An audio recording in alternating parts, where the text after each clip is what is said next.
if you're someone who's watching this podcast by any means, happen to watch this podcast, I really want to, I think, even as a person, I think I really want to put forward for every keyboard warrior out there that if you think that you didn't get a good meal with the business, go talk to the owners. Because to run in this environment a small business is super hard. And this is why we get entrepreneurs like Shami on our podcast to talk about this, because we understand the pain. I was in cafe business and restaurant business for years, and I completely understand how hard it is actually to run a food business, especially food business in a community, in a market where it is so tough and everybody's doing tough. So instead of writing and going crazy on social media, speak to the owners and they will make sure that you've been looked after. Correct? Social media, a boon or a curse? It is actually pretty good. Most of the people, they are able to reach out to a larger crowd purely because there is social media. See, everything happens. So would you see yourself working for someone? No, I cannot work for anyone. I don't think I can ever work under someone. If someone's watching today and they want to open a cafe as an owner, tell us your journey, things that, what did you face as a challenge? First thing, hospitality is not an easy business at all. But So what, as an entrepreneur, what made you start as an entrepreneur? I don't think I can work for somebody. I didn't realize that until I started my first business. And What is someone's watching, what's your piece of advice? see, if you want to start a business, you should always study the market. That is the first thing. But I think just go for it. If you need help, always ask people who have done that before, because they'll be the best person to teach you or guide you. If you could go back and what would one thing you would do differently? I wouldn't have started a franchise. Why? Because you're still working for someone. You're still making someone the money that you could have made for your own. So franchisee. If you get $1 million today, what would you do? I actually got $1 million once. Like a lottery? Yeah. Won a million.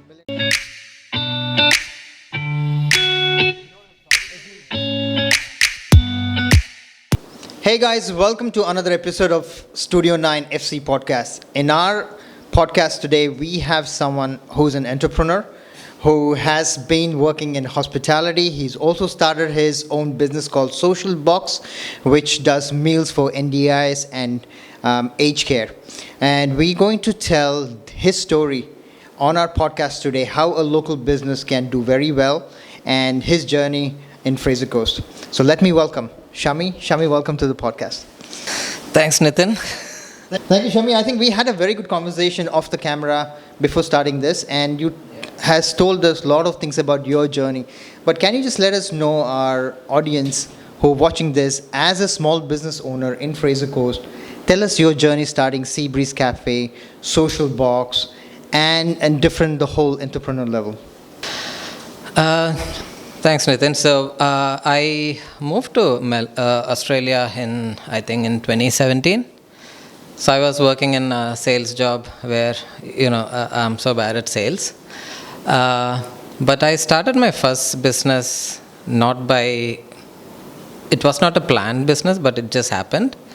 But that's when I knew that, okay, it's pretty good to have a business where you don't have to work for someone. And after that first business, I opened a gym in Melbourne, which is still operating. And in 2022, we moved to Harvey Bay. That was for two reasons. The first one is, we had a new baby, so we didn't want him to live in an apartment. I just want him to live in a house with some backyard and just get dirty while he's growing up. So we came to Harvey Bay before we purchased the business just to see a couple of business for sale. We came to Harvey Bay, we went to Bundaberg. Then we saw Seabreeze was for sale, and this is the first time that we are doing something in hospitality. My background is really different. I'm a manufacturing engineer, and cooking is the last thing I did till that. So when we purchased the business, I started working in the kitchen along with the other chef. So, running as a Sea Breeze, to be first time running a cafe business, what do you think if someone's watching today and they want to open a cafe as an owner? Tell us your journey, things that what did you face as a challenge to being in that industry? First thing, hospitality is not an easy job, easy business at all. But anyone with some $100,000 to spare, that's the first business that comes into their mind. Oh, let's open a cafe, let's open a coffee shop. But it's not an easy thing at all. Another thing, when we moved from Victoria to Queensland, a lot of people said, "Oh, people in Queensland are very racist." But when we moved here, we didn't face any racism at all. And even though people don't like Southerners, but we didn't face any issues in Harvey Bay. Yes, you may find a small group of people, but we didn't have any direct issues in regards to racism or anything here. But again, when we bought the business, it was not easy at all, because when someone is selling a business, what they are showing and what is actually happening is an entirely different thing. Because the broker, they just want to sell the business, and it doesn't matter what happens to the buyer. But again, first thing, if you are buying any business, make sure that you run the numbers at least by 2 or 3 experienced people, or even someone who owns a business. Talk to them, show them the numbers, show them all their papers and everything, just to make sure that, okay, that is possible. And when we bought the business, I had few other plans, like having some tables and chairs outside in the In the way the people walk and everything, yeah. yeah.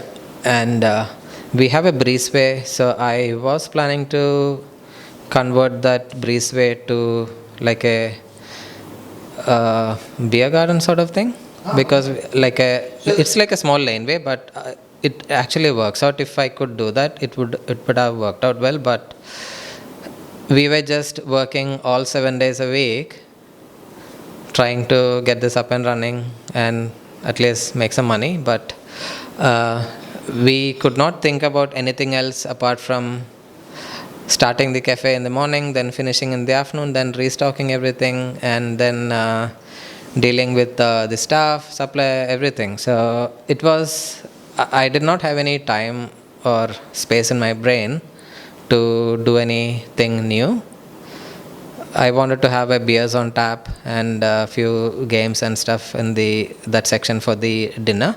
But did you have liquor license for you? Yeah, we still have liquor license, but we don't sell much liquor at all. So I wanted to make use of that liquor license and do something different. But we worked with a lot of NDIS clients at that time, and a lot of them are still working with us right now. Because is that when you guys won that the award? Yeah, when we started the business,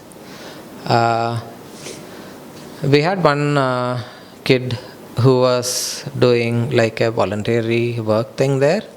He's on NDIS. And then when we were doing the payroll, I never saw his name there. Then I asked, like, why is he not in our staff list? Then they said, oh yeah, he is on an NDIS thing, so he's doing some volunteer work just to upskill himself. And I did not want that. I want to pay. I mean, see, if someone is doing a volunteer work, it's good for the business where you're getting free labor for no money at all. But I wanted to at least something I want to pay him. So then his support worker said that, there is an agency here, they will set everything up for you. So we started putting him in the payroll. So he started doing like 8 hours a week. And then after that, the agency said, "Oh, if you are employing people with disability, the government will pay you certain amount. Like there are certain requirements." And then like why nobody else is doing that? Like, and I said, okay, let's do that then. See, in that way, there's nothing. I'm not losing anything, and at least the client is actually gaining something, like some sort of experience, which they might be able to use it in this place or somewhere else where they are going. At least it will help them upskill themselves or doing something different than what they are normally doing. Absolutely, and to mention that, I should say that you were one of the only cafes in Fraser Coast who was kind of doing something like that. I think there were a few others. There are a few other places who are doing. I'm not sure. I don't remember, but I'm pretty sure that it was not just us. There are a few other people who did before us. Maybe we must be the one who had like 4 or 5 people at the same time. And yeah, that's when and we have very good working relationship with most of the NDIS providers. A lot of them, like we used to do this free cooking class for the NDIS participants on, I think, Wednesday or something. So every Wednesday, different providers, they'll bring their clients, and we, after our cafe is closed, we teach them how to cook beni, or we teach them how to cook certain dishes, and then they cook, and they can actually sit and eat what they cooked. So it was pretty good. So we had a couple of providers who came like that, and at least their clients had some good experience, and we didn't charge anything to them. It was totally free, because see, it's not, see, there is a cost to us, but again, see, you are in a small community. See, the more you give back, the more you make. That's it. Yeah, correct. And I think that was your goodwill and gesture of doing something towards the community. And I think it paid you off in a long run, because I think you been awarded for what award that you were awarded for? It was the I don't even remember. I think it's employment provider award or something. Yeah, that's right. Yeah. Yeah, we got that award from I think it's a council award thing, and we got it from Brolga Theatre in Maryborough. I mean, we took that award. I don't think we even displayed that. See, nobody is going to come to a restaurant or anything, because they won a employment provider award. See, you can show 100 awards, but again, see, it's not what a business should start. It is good to have, but not the only thing to have. Yeah. Okay, so tell us about like running a cafe and business in Fraser Coast. What are your challenges? Like, what are your 3 main challenges as a cafe owner? Cafe, you always have very high competition, and you always have that small group of people. Nobody can make them happy, so they'll always complain. And another one is social media. If I've seen a lot of business getting thrashed on social media because one person did not like certain thing, or again, see, one thing we all should know, that it's not a city where nobody cares about anything. It's every positive review and a negative review actually affects a business, not just mine, any business for that matter.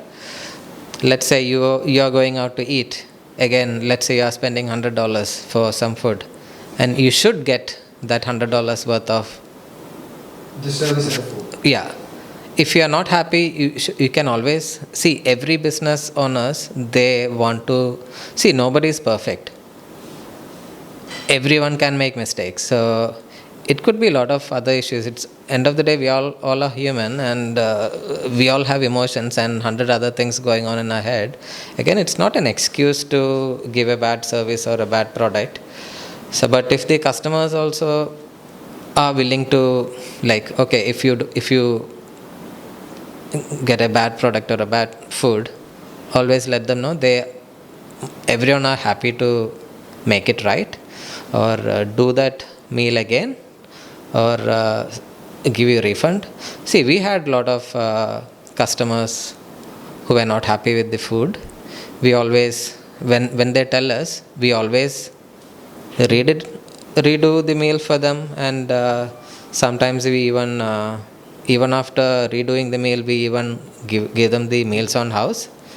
So one thing I tell my staff, if you can see, if you're getting 100 people as your customer, you have to make sure that all the 100 people are going out happy. They may have good meal or they may have bad meal, but it's your responsibility to make sure that they are happy. Even if they have a bad meal, make sure that you make it up for them based on how much you fucked up. Yeah. You have to make it right for them. Yeah. So because one happy customer can bring you 7 new customers throughout the year, and one unhappy customer can actually stop you from getting 14 new customers. So is that kind of like a ratio or something where people have calculated one good customer will get you 7 customers? If let's say you're happy with your food, I'll go and tell 7 other people. not exactly 7, but now let's say you're having a meeting with your client and you're going to bring your client there. Okay, we'll go there, have a meal or drink or whatever, and then maybe that client is happy too. He will definitely, or they are someone who's moving to Harvey Bay with family, husband and wife, and so that is another 2 people. Yeah. And they will make some new friends. Yeah. So that's like a chain reaction. Yeah. But now let's say you are not happy. You are not going to be bringing that customer here. But I'll go and talk more bad about that business. And you might even put that on Facebook. We have a Facebook page for Facebook group for everything in Harvey Bay. Yeah. So you put in there, then There is hundreds of people. when, I don't know if you have noticed on Facebook groups here, if you say good thing about one place,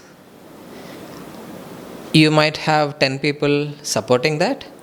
But if you say a bad thing about that one place, you'll have 50 people from 10 years back telling, oh, we had some experience and we never went back. So it is like people focus more on negatives than positives. Yeah, I think that's what, if you're someone who's watching this podcast by any means, happen to watch this podcast, I really want to, I think even as a person, I think I really want to put forward for every keyboard warrior out there that if you think that you didn't get a good meal with the business, go talk to the owners, because to run in this environment a small business is super hard.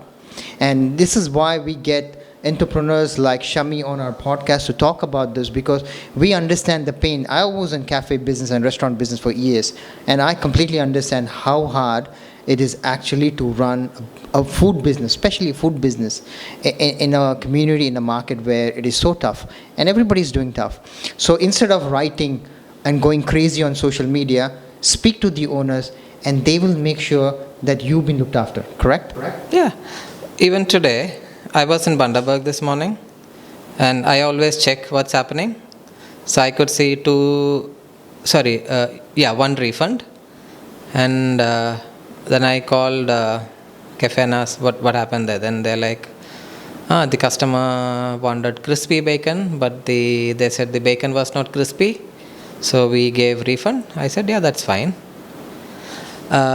We offered them to remake it, but I think she finished eating. But again, we gave the refund because, again, a lot of people are very specific about how they want their food. Like, if you are more into crispy bacon, if someone gives you not a crispy bacon, you will have your meal, but you will not have that satisfaction. Yeah. Yeah. So we try to make it right wherever possible. But again, if we don't know that, oh, it was not crispy enough, then we won't have an opportunity to fix that issue, or give you something in return, so that at least when you're leaving, you're happy, and you will definitely come back. No, I understand 101%. I think as a customer, you need to let the owners or the restaurant staff know if you're not happy with something, and I think some restaurants I had an amazing experience. Second time I go, I didn't have that great experience. Either it's the service staff or the different chef in the kitchen, and that can be also very challenging. See, most of the hospitality business in Harvey Bay, everyone has their own strength. Most of the places are good. Again, there'll be a lot of people like us who are new to hospitality, who are still learning. So, what else is the challenges? Let's say customer review is the challenge number one, but what do you? so one of the another challenges would be the staffing, because that is It's the skill staffing, I think. that is across Across the board. across Australia, I believe. So especially this being a small town, there are not enough skilled people here. But again, you can also teach people the skills that you need. You can upskill people and make it work your way. So if you don't find a skilled person, teach them how to do it. I think majority of the businesses where I've spoken to a lot of them, I think they prefer getting someone who they teach than with majority with experience. I think it's not about finding. There is a shortage of finding experienced staff, no matter which field you are in, whether it be construction, restaurant, marketing. We were talking to Josh, and he said we had the same problem. We didn't have staff. Staffing is the biggest issue. So any business owner's biggest challenge is finding the good staff and keeping them. I think that's the kind of biggest challenge. What will be that your second challenge will be like? Do you get a lot of support from council as a small business? I think council should be working with the business, Yeah. which I don't see it much here. So you don't. So as a small business owner, you think our council here does not support that much? No, the council should be. Council should be working with the businesses, and they should be supporting the business. And I don't see it. It might be happening, but it should happen more. There should be more support from the council, because I think the general notion among the residents they're not getting enough support, I believe. What's the third thing? So I feel it's the third one is the food traffic, because since it's a smaller town, holiday town, it is very seasonal.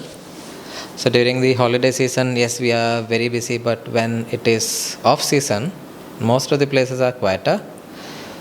So I feel there should be more marketing for the tourism, because Harvey Bay is a pretty good place, and you should do more marketing on getting more people here. Nobody knows. Even I didn't know about Harvey Bay until I moved here. See, people might be knowing a place called, there is a Harvey Bay existing, but I don't think they know what is in there. Just for example, I was listening to a podcast about tourism, about Kerala. Yeah, they started they didn't do any paid advertising or anything. They just did everything organically. All this while, now they started doing paid advertising, and the visitors have increased. I don't know. I think 500% or something in 5 years. That is really good. And then that boosts the local economy. Yeah, once you have that your organic base, then it is easy to grow. Like, just for example, social box. I spend $0 on marketing social box. No paid advertising at all.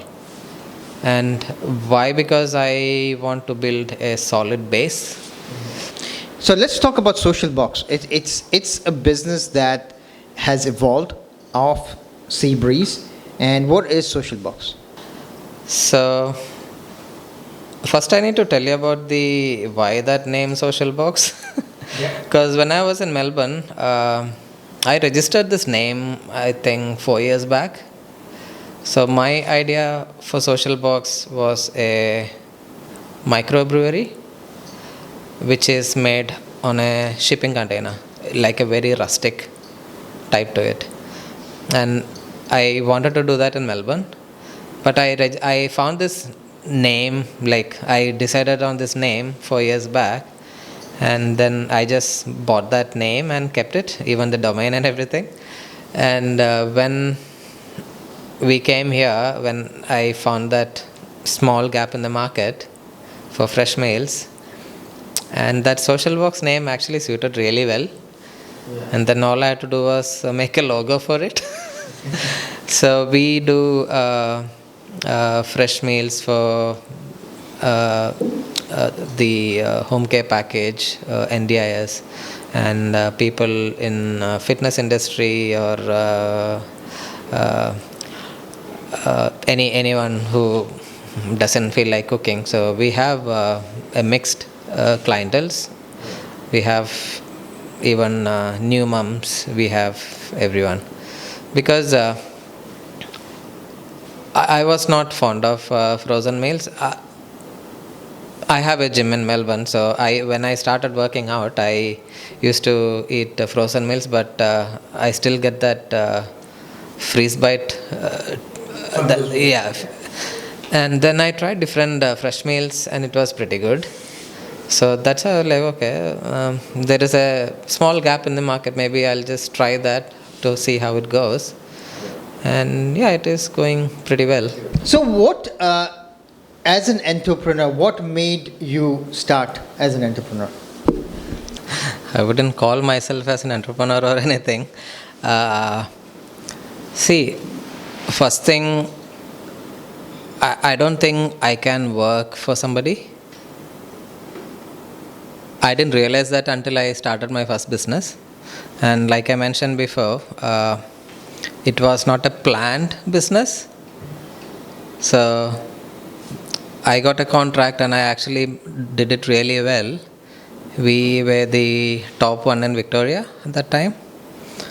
And that actually gave me that confidence. Is that one with the green energy credits that you were? Yeah. So What is that business? yeah, so that one is Green Direct. So that was my first business. I didn't start that as a company. I started that as a sole trader. But within a couple of weeks, I had to actually register as a company because I would go beyond that tax limit or something. So that was pretty good. So we were doing projects for the Essential Services Commission in Victoria. So basically to save energy, there were a lot of rebates for the residential customers and commercial customers. So we were doing a lot of projects like LED lighting.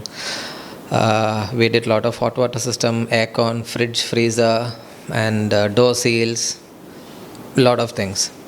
And Sola is also a part of that, but not directly under the same project, but it is under a different project.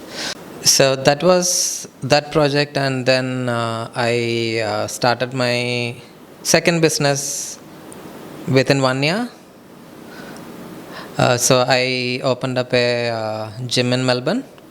It's a franchise because I used to work out at that same gym before, so I decided to get a territory and open my own. Yeah, it's a franchise, but it's mine. Yeah, so it is still there. I think we are going to be in the fourth year now. Yeah, and yeah, then we moved to Harvey Bay, Seabreeze, and then Social Box, and then small things, small business here and there. Yeah. So I think you've always been kind of a bit of an entrepreneur who wants to open up. So would you see yourself working for someone? I don't think I will be able to work for someone. Even no, I cannot work for anyone. I don't think I can ever work under someone. I'm not even sure if I can work with someone because I never had a thought about having a business partner. So you like to go on your own because you know the routine, how to do it. Because if you have an idea, if it's your idea, you know how to execute it. But if that idea is coming from, like, let's say we both are having a chat and we are talking about an idea, then it's good to have that partnership because you will be good at certain things and I'll be good at certain things, and together it will work out really well. Most of my most of my business were like it's like solo. Like if I have to have a business partner, then I need to like teach them basically everything. What you're going through, what your ideas are. So then you don't need a business partner where you have to teach them. Yeah. So what is your message to someone who wants to start a business? Like what I have seen, even what I have experienced, like I mentioned, I started my first business. It was like a accidental business because I never planned to start that. But if I had to start a business, I would think so much and waste so much time and maybe lose that opportunity. I would say if you have an idea, test it out. Don't wait for. See, you cannot, if you are planning a product or a service, you may not be able to get the perfect thing at the first shot. I think it's a keep evolving. So Yeah. Because any business, now let's say you decided to start a clothing business. If you wait for everything to be perfect, it is going to take you a long time. Start with what you have and then learn when you're doing it. Even when I started Social Box, I wanted everything to be perfect. I could have started Social Box actually 6 months earlier than when I started. I wanted really good menu. I wanted really good experience on the website, and I wanted everything to be automated. I wanted everything, and I wasted so much time doing that. But it actually worked out well because when someone places an order, everything is automated. All the in my back end, everything is automated. They get the confirmation. They get when the delivery is going, they get the notification. They can track where the delivery is, like how Uber Eats is. They can do everything. And I'm actually about to get an app done. Again, if I wanted everything at the first time, it would have taken me so much time. But you will learn a lot. I've done the website myself, and that's the first time I'm doing a website. Yeah, you learn a lot of things. And now if I have to start another e-commerce store, it's really easy to start. if you could go back, and what would one thing you would do differently? I wouldn't have started a franchise. Why? Because you're still working for someone, you're still making someone the money that you could have made for your own. So franchise, see, it's not for everyone, but I would always stay away from franchise. So, a quick wrap up before we finish our podcast for tonight. What is someone's watching, what's your piece of advice? See, if you want to start a business, you should always study the market. That is the first thing. But I think just go for it. If you need help, always ask people who have done that before, because they'll be the best person to teach you or guide you. And you will see a lot of online mentors. Do not pay single dollars to them. That's my advice. Do not pay a single dollar to any of the so-called mentors online who say, "Oh, we have made so much," but they have done shit. So always go to someone who actually done something and ask for guidance. All right, we do a quick rapid fire round before we finish up this. Social media, a boon or a curse? It is actually pretty good. Most of the people, they are able to reach out to a larger crowd purely because there is social media. See, everything has its own negatives as well, but again, I think there are more positives. For a business, there are more positive than negative. If you were not running a cafe today, what would you do? Actually, I'm working on a new idea, which it is. I don't think it is there in Australia right now, but yeah, it actually takes me time to do that. But that will be my retirement plan. Great. I think one thing that you should have done. I would say if I had to go back and change something that I did in the past, I wouldn't have gotten into any franchise. I think that was like a very quick decision which I took, because I got that money from my first business and I want to do something, invest on something, and I just did the franchise without thinking too much. I wouldn't have done that if I could go back and change it and utilize that money to do something else. But again, you learn from your mistakes. There's no option to go back and fix anything. You learn from your mistakes and then make sure that you don't do that again. That's what I believe in. If you get $1 million today, what would you do? I actually got $1 million once. Like a lottery? Yeah. Won $1 million lottery? Not million. It's not dollars. It's 2 million dirhams in Dubai. You actually won? Yeah. Oh, really? Wow. What? So it was me and my 5 other friends. So the lottery ticket that you take? Yeah. So we got first prize, that was 2 million dirhams, and we split that into 5. Oh, well, guys, that's Chummy for us, our local business right here in Fraser Coast. If you have watched the video right to the end, do like, share, and subscribe, because this podcast do takes a lot of time. And we like to say thank you to Shami for coming to the podcast, sharing his experience with running a cafe and a business, and giving some valuable information for us.